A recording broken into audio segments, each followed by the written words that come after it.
আগরতলায় আজ দুটি রক্তদান শিবিরে অংশ নিলেন মুখ্যমন্ত্রী ডাক্তার মানিক সাহা।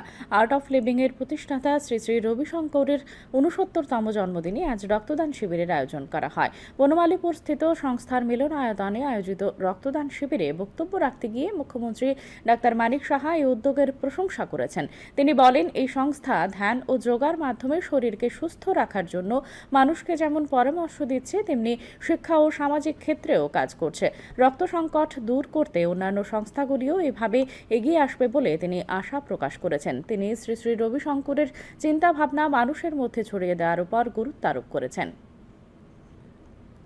আমরা বলবো আমাদের জন্য একটা গিফট, এবং এই গিফটের কারণে আমরা তার সুযোগ নেওয়া উচিত। প্রতিটা ব্যক্তি ওনার সম্পর্কে জানা উচিত, এবং উনি যে আমাদের, আমি বলবো যে পথ উনি আমাদের দেখিয়েছেন, আমাদের প্রথম প্রদর্শক, এবং সেটাকে নিজের মধ্যে যদি আমরা নিয়ে আসতে পারি তাহলে সমাজের জন্য সেটা ভালো।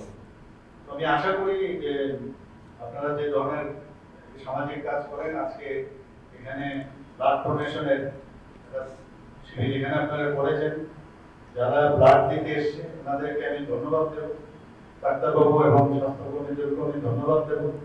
এবং এই ধরনের উদ্যোগ আমি আশা করি আপনাদের দেখে অন্যান্য যারা সংস্থাগুলো আছে তারাও উদ্বুদ্ধ হবে এবং তারাও এগিয়ে আসবে, এবং আমাদের যে ব্লাড ব্যাংকগুলোতে আছে যে রক্ত শূন্যতা, সেখানে যেন অভাব না হয়।